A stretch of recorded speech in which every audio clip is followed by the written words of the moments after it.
जून 400 पार। 4 जून 4 जून 4 जून। साथियों, देश के इतिहास में कभी कभी ऐसे मौके आते हैं जब उस देश के नागरिकों का एक फैसला अगले सैकड़ों वर्षों का भविष्य तय करता है। 2024 का ये चुनाव ऐसा ही बड़ा अवसर है। ये कोई सामान्य चुनाव नहीं है। आप याद करिए, कितने दशकों से हमारे देश में जोड़ तोड़ वाली सरकारें चली रही थी।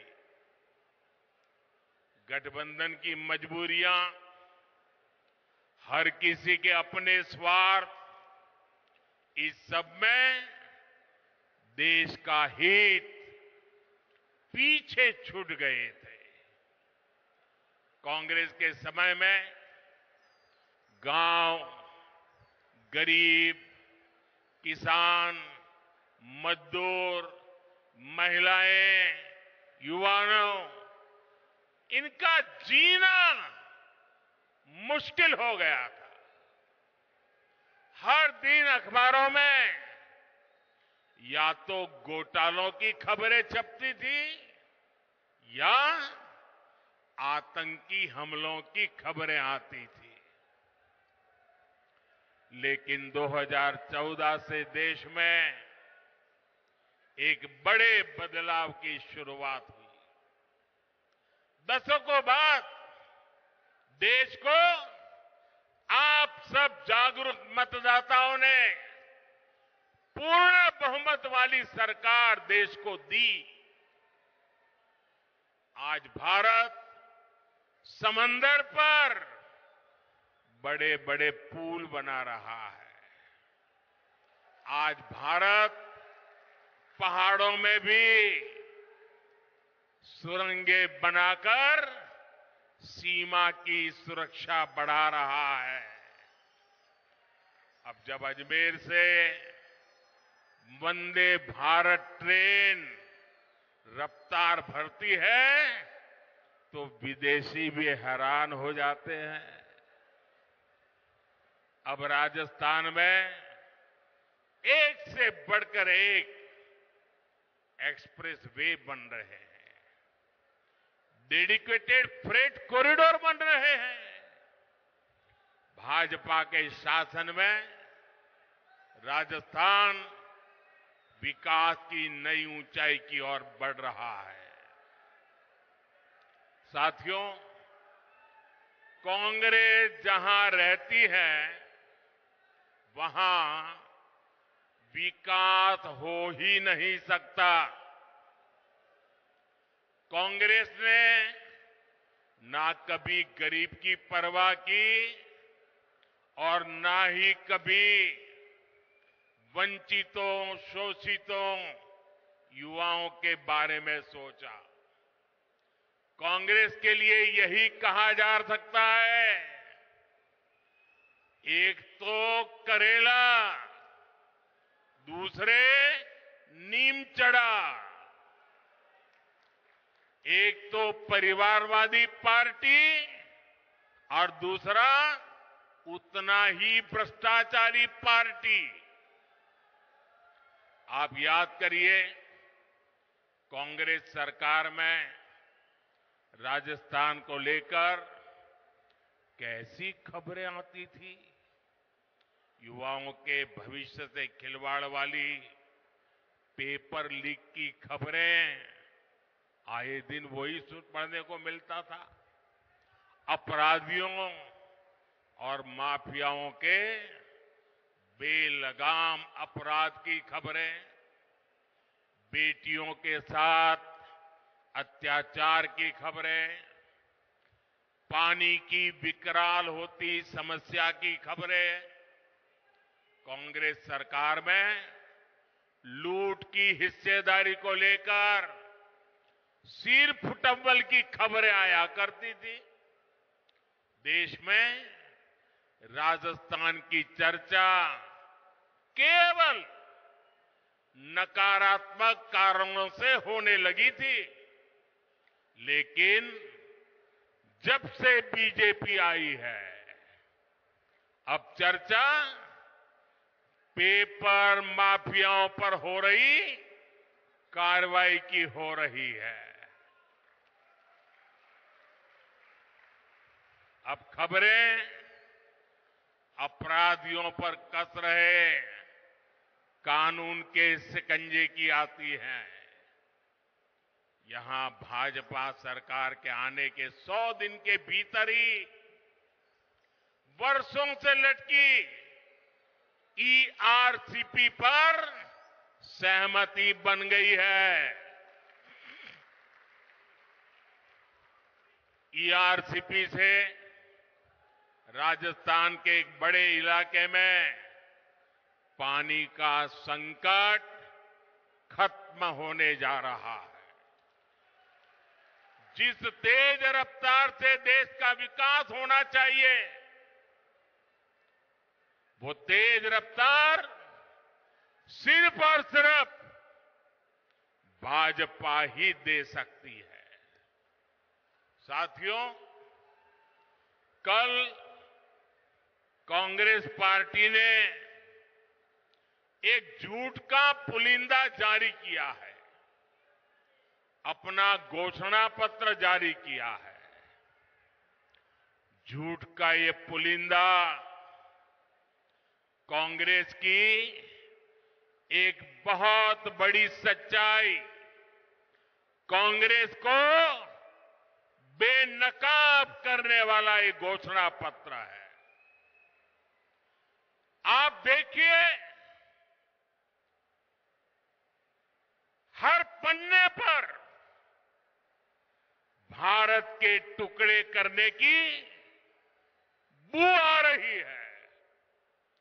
कांग्रेस के घोषणा पत्र में वही सोच झलकती है जो सोच आजादी के समय मुस्लिम लीग में थी।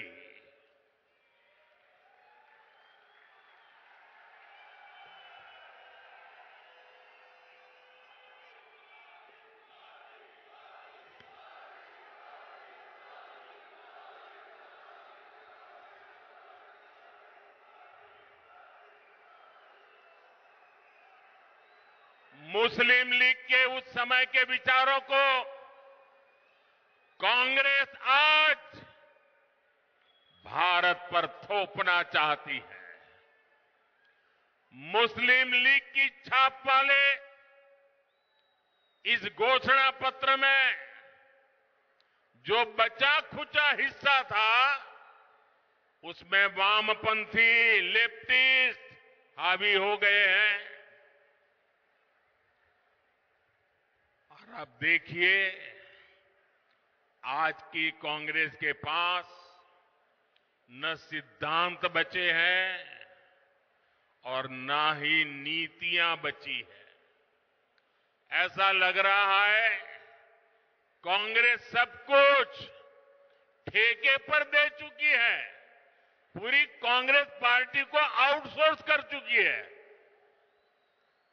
आप मुझे बताइए, क्या ऐसी कांग्रेस देश हित में कोई काम कर सकती है? देश हित में कोई काम कर सकती है? भाइयों बहनों, घोषणा पत्र देखोगे तो ये भारत को पिछली शताब्दी में धकेलने का एजेंडा लेकर के आए हैं। क्या हमें आगे जाना है कि नहीं जाना है? आगे जाना है कि नहीं जाना है? आगे बढ़ना है कि नहीं बढ़ना है? क्या भारत को पिछली शताब्दी में धकेलने देंगे? साथियों, गरीब और वंचित वर्ग की तरह ही कांग्रेस ने कभी नारी शक्ति की परवाह नहीं की। मेरी माताएं बहनें, आपकी ये जो जागरूकता है ना, ये कांग्रेस को उसके पिछले अनेक दशकों के पाप का जवाब मांगने के लिए तैयार हो गई है शक्ति। आजादी के बाद पीढ़ी दर पीढ़ी देश की करोड़ों बेटियों का जीवन कष्ट में बीता, तो उसके लिए जिम्मेवार कौन है? उसके लिए जिम्मेवार कौन है? इसके लिए जिम्मेवार कौन है? ऐसी कांग्रेस को सजा मिलनी चाहिए कि नहीं मिलनी चाहिए? ऐसी कांग्रेस को सजा मिलनी चाहिए कि नहीं मिलनी चाहिए? 19 अप्रैल और 26 अप्रैल कमल पे बटन दबाकर ये कांग्रेस को कड़ी सजा देने का समय आ गया है। आप सोचिए, शौचालय के अभाव में बहनों बेटियों को पीड़ा और अपमान झेलना पड़ता था। हमारी माताएं बहनें प्राकृतिक विधि के लिए या तो सूर्योदय के पहले जाना पड़ता था, या तो सूर्यास्त का इंतजार करना पड़ता था, और दिन भर मेरी माताएं बहनें पीड़ा झेलती थी। क्या ये पीड़ा उनको महसूस नहीं हुई? मैं गरीब मां का बेटा हूं।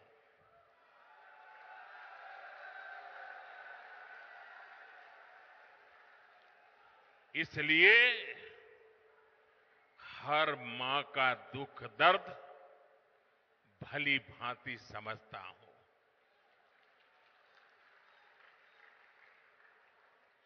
करोड़ों गरीब परिवार की बहनों को धुएं में खाना पकाना पड़ता था, और जब वो धुएं में खाना पकाती है ना, तो एक दिन में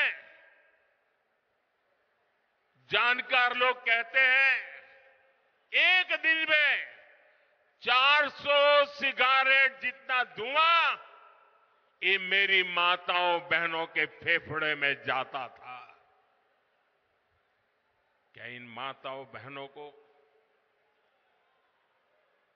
इस पीड़ा से मुक्ति मिलनी चाहिए कि नहीं मिलनी चाहिए? पानी लाने के लिए दूर दूर तक चलकर जाना होता था। मैं गुजरात का हूं। राजस्थान और गुजरात में पानी का संकट हम सब ने भली भांति देखा है, और इसके सारा बोझ हमारी माताओं बहनों पर पड़ता था। सर पे बहुत बड़ा वजन उठा करके पानी लेने जाना पड़ता था। भाइयों बहनों, गर्भ के समय हमारी माताओं बहनों को जो पोषक आहार चाहिए, ताकि गर्भ में जो बच्चा है वो तंदुरुस्ती के साथ उसका जन्म हो, उसकी भी परवाह नहीं की। आज आपका ये बेटा, आपके गर्भ में जो बच्चा है ना, उसकी भी चिंता करता है।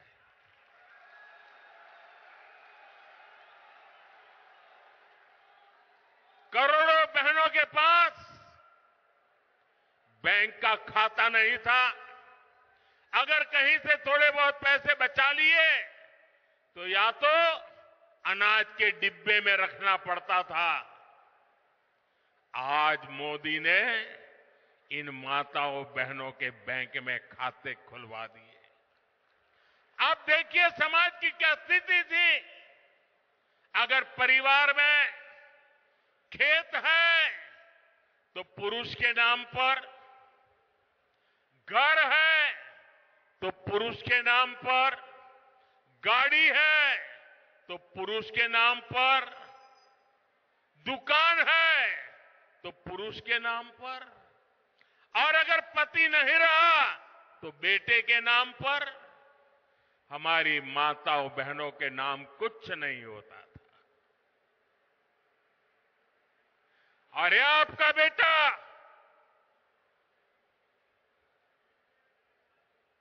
मेरी माताएं बहनें, इस आपके बेटे ने तय किया कि पीएम आवास के जो मकान देंगे ना, वो महिलाओं के नाम पर होंगे।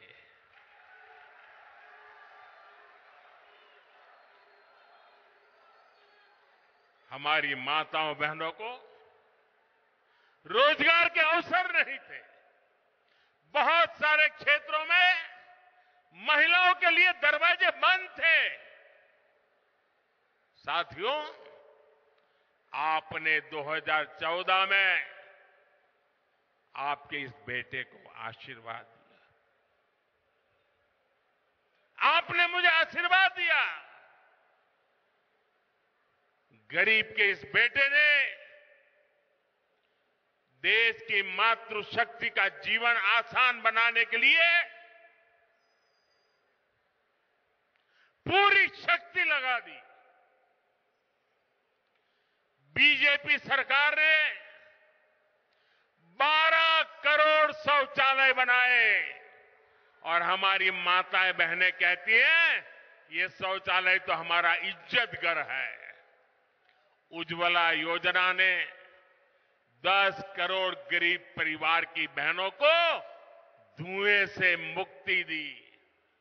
गरीबों के जो 4 करोड़ घर बने, उसमें से ज्यादातर घर महिलाओं के नाम किए। 11 करोड़ परिवार की बहनों के घर पहली बार नल से जल पहुंचा है। गर्भवती महिलाओं को पोषण के लिए उनके खाते में सीधे 15,000 करोड़ रुपए भेजे हैं, ताकि गर्भ में बच्चा तंदुरुस्त हो। हमने 25 करोड़ से ज्यादा बहनों के जन बैंक खाते खोले। मुद्रा योजना ने बिना गारंटी का ऋण पाने वाली जो कुल लोग हैं, उसमें से 70% ये मेरी माताएं बहनें उसकी लाभार्थी है। हमने पिछले 10 साल में 10 करोड़ बहनों को स्वयं सहायता समूहों से जोड़ा, सेल्फ हेल्प ग्रुप से जोड़ा। हमने 1 करोड़ बहनों को लखपति दीदी बनाया है। और मेरी माताएं बहनें, आप मुझे भरपूर आशीर्वाद दीजिए। मेरा सपना है 3 करोड़ माताओं बहनों को मैं लखपति दीदी बनाना चाहता हूं। भाइयों बहनों, ये हमारा राजस्थान वीर माताओं की भूमि है। यहां गोद में जो बच्चे पलते हैं ना, तो वीर माताओं के संस्कार से वीर बच्चे पैदा होते हैं। सेना में जाइए, मेरे राजस्थान की चमक दमक, और सिर्फ वो चमक दमक वो लंबी लंबी मूछ वाले नौजवानों के कारण ऐसा नहीं, ये वीर माताओं के कारण है। ये वीर माताओं के कारण है। लेकिन बेटा तो सेना में जा सकता था, ये मेरी वीर बेटियां नहीं जा सकती थी। मोदी ने वो दरवाजे भी खोल दिए हैं। मेरी बेटियां सेना में जा रही हैं। मैंने सैनिक स्कूल के दरवाजे खोल दिए हैं। गर्भावस्था के दौरान जब उस बच्चे को मां की सबसे ज्यादा जरूरत होती है, लेकिन वो रोजी रोटी कमाने के लिए कुछ ही दिन में नौकरी पर चली जाती है, छोटे से नन्हे बच्चे को छोड़ के जाना पड़ता था। ये दर्द भी आपका ये बेटा भली भांति समझता है और इसलिए ऐसी बेटियां जो काम करती हैं उनके लिए प्रसूति के बाद 26 हफ्ते की छुट्टी यानी आधा साल 6 महीने की छुट्टी हमारी सरकार ने दी है। हमने पार्लियामेंट में 3-3 दशक से लटका हुआ नारी शक्ति वंदन अधिनियम से अब पार्लियामेंट में, असेंबली में, संसद में और विधानसभा में हमारी माताओं बहनों के लिए सीटों का आरक्षण पक्का कर दिया है। ऐसी तो अनगिनत योजनाएं उसका परिणाम है कि आज भारत की नारी शक्ति के हौसले बुलंद है।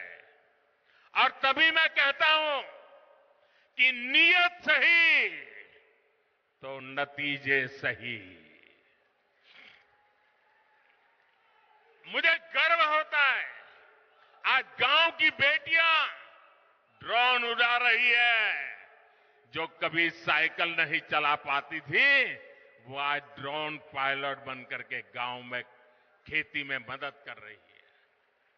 आज खेल के मैदान में हमारी बेटियां कमाल कर रही है।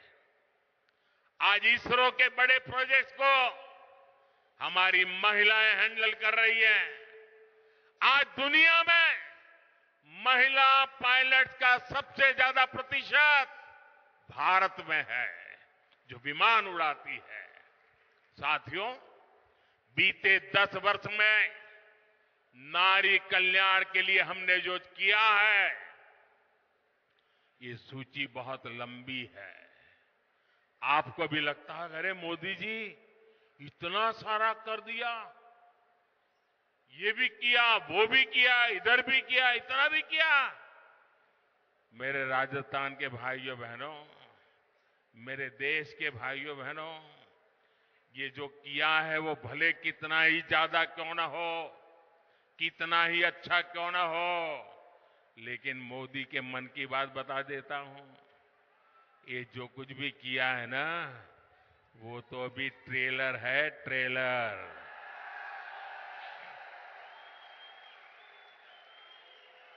अभी तो हमें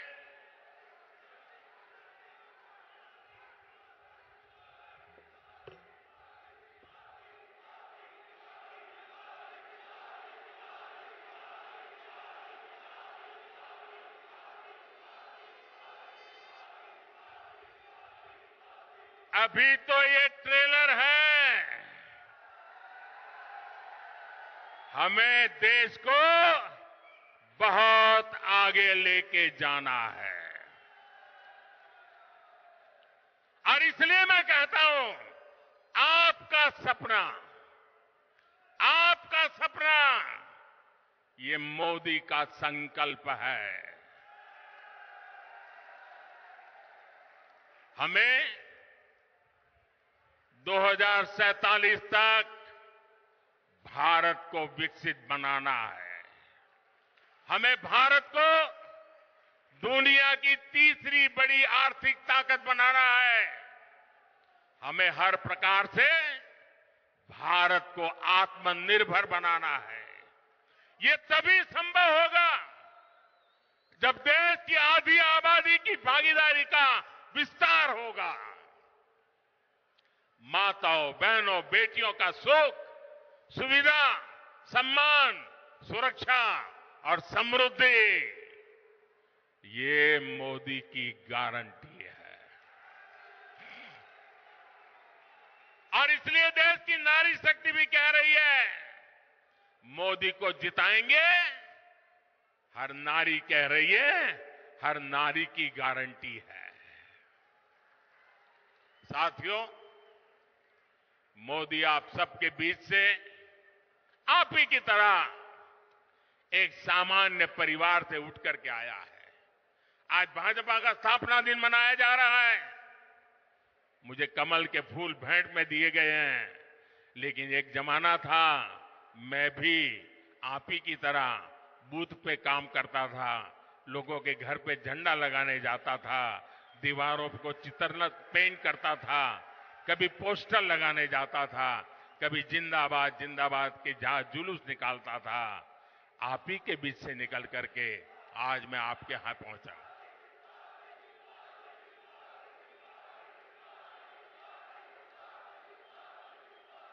साथियों, ये जो देश के बड़े बड़े नामदार कांग्रेस और शाही परिवार के बड़े बड़े नामदार इस कामदार को गाली देते हैं, वो नामदार है, शायद गाली देना उनका वो अधिकार मानते होंगे। ये कामदार ऐसा है जो हर गाली को पचा जाता है। साथियों, ये मोदी से इसलिए नाराज है क्योंकि मोदी आज देश के गांव गरीब के साथ चट्टान की तरह खड़ा है। जनता के पैसे को लूटना ये लोग अपना खानदानी हक समझते थे। मोदी ने पिछले 10 साल में लूट की इस बीमारी का परमानेंट इलाज कर दिया है। मोदी ने इनकी लूट की दुकान का शटर गिरा दिया है और इसलिए ये बौखलाए हुए हैं। साथियों, इन परिवारवादी भ्रष्टाचारियों के कैसे कैसे खेल होते हैं, मैं आपको एक उदाहरण देता हूं। आज बीजेपी की सरकार देश के 80 करोड़ जरूरतमंदों को मुफ्त राशन देती है। अलग अलग योजनाओं का पैसा सीधा आपके खाते में आता है।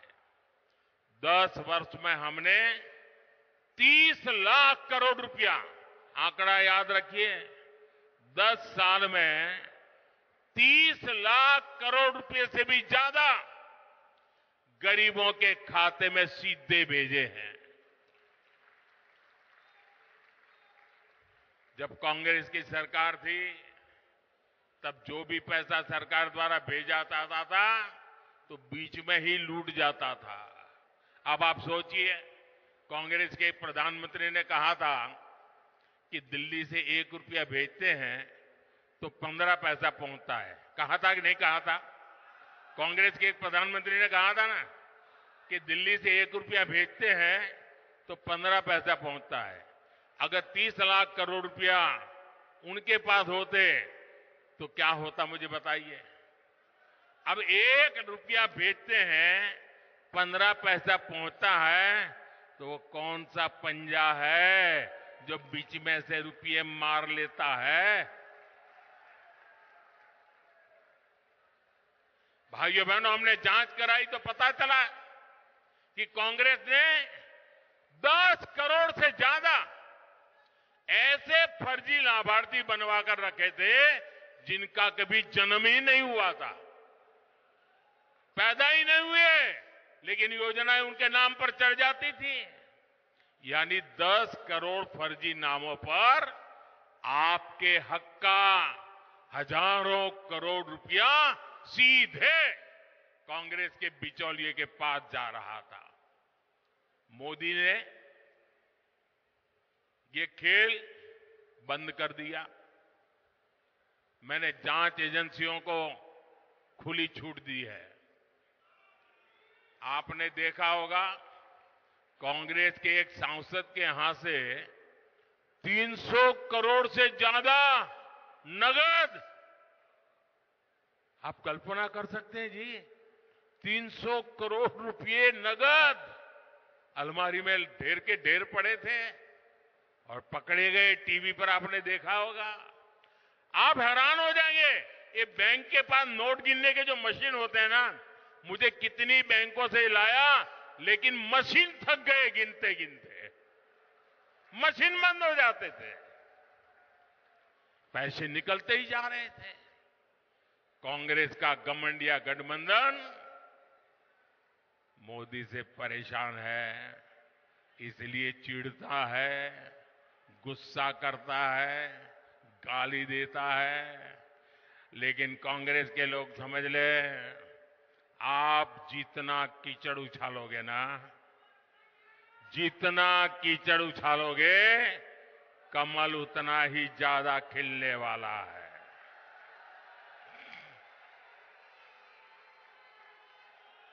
और आप देखिए, मैं कहता हूं भ्रष्टाचार हटाओ, वो कहते हैं भ्रष्टाचारी बचाओ। अभी देखिए, कांग्रेस पार्टी चुनाव जीतने के लिए रैली नहीं कर रही है, भ्रष्टाचारी को बचाने के लिए रैली कर रही है। ये कितना भी बोलते रहे, भ्रष्टाचार के खिलाफ मोदी की लड़ाई जारी रहेगी। मुझे बताइए, मुझे लड़ाई जारी रखनी चाहिए कि नहीं? इस देश से भ्रष्टाचार जाना चाहिए कि नहीं? भ्रष्टाचार खत्म होना चाहिए कि नहीं होना चाहिए? आपके आशीर्वाद है ना? आपके आशीर्वाद है ना? आपके आशीर्वाद है तो मैं लड़ता रहूंगा। और भाइयों बहनों, मेरी सरकार का तीसरा कार्यकाल बहुत दूर नहीं है। पहले 100 दिन में भ्रष्टाचार के खिलाफ बीजेपी सरकार और भी बड़े फैसले लेने जा रही है। मैं तैयारी करके बैठा हूं, सारी तैयारी शुरू कर दी है। और इसलिए मैं कहता हूं, 10 साल में जो कार्रवाई देखी वो तो ट्रेलर है, अभी तो बहुत कुछ होना बाकी है। साथियों, राजस्थान में आने वाली 19 अप्रैल और 26 अप्रैल को मतदान होगा। अब आप देखिए, राम मंदिर बना, आप लोग खुश है कि नहीं है? राम मंदिर बना, आप लोग खुश है कि नहीं है? आपके मन को शांति मिली कि नहीं मिली? अब मुझे बताइए,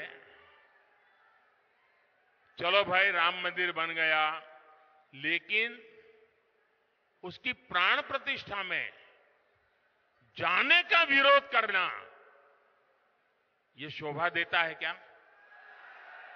इतना ही नहीं, अगर कोई प्राण प्रतिष्ठा में आ गया तो उसको कांग्रेस पार्टी से 6 साल के लिए निकाल दिया। क्या इस देश में ऐसा हो सकता है भाई? प्रभु राम के बिना आप देश की कल्पना कर सकते हो? हमारे यहां तो सुबह शाम मिलते हैं तो राम राम सा करके शुरू करते हैं भाई। और अंतिम विदाई में भी राम बोलो राम से ही जाते हैं जी।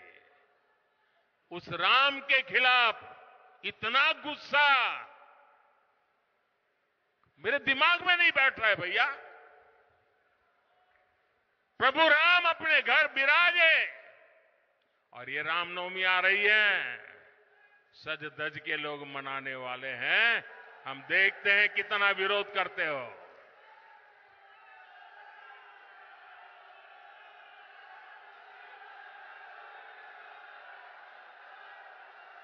साथियों, 19 अप्रैल और 26 अप्रैल 2 दिन मतदान के हैं राजस्थान में। इस बार भारतीय जनता पार्टी ने अजमेर से हमारे साथी भागीरथ चौधरी जी को एक बार फिर उम्मीदवार बनाया है और नागौर में मेरी छोटी बहन ज्योति मिर्धा जी ने जिम्मेवारी संभाली है। इन दोनों प्रत्याशियों को आपका एक एक वोट मोदी को मजबूत करेगा। और मुझे विश्वास है राजस्थान से इस बार भी 25 की 25 सीटें देना ये राजस्थान ने तय कर लिया है।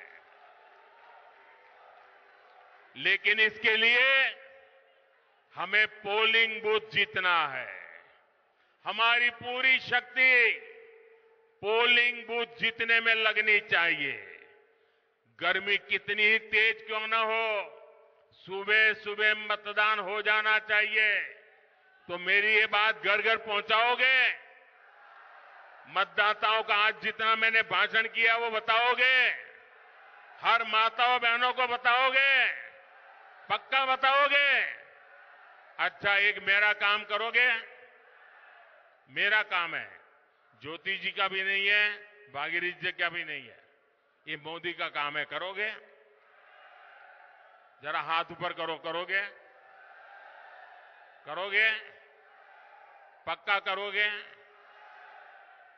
आप घर घर जाना और सबको कहना कि अपने मोदी जी पूछकर आए थे और मोदी जी ने आपको प्रणाम भेजा है।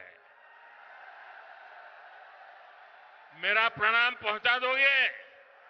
हर परिवार में मेरा प्रणाम पहुंचा दोगे? मेरे साथ बोलिए, भारत माता की, भारत माता की, भारत माता की।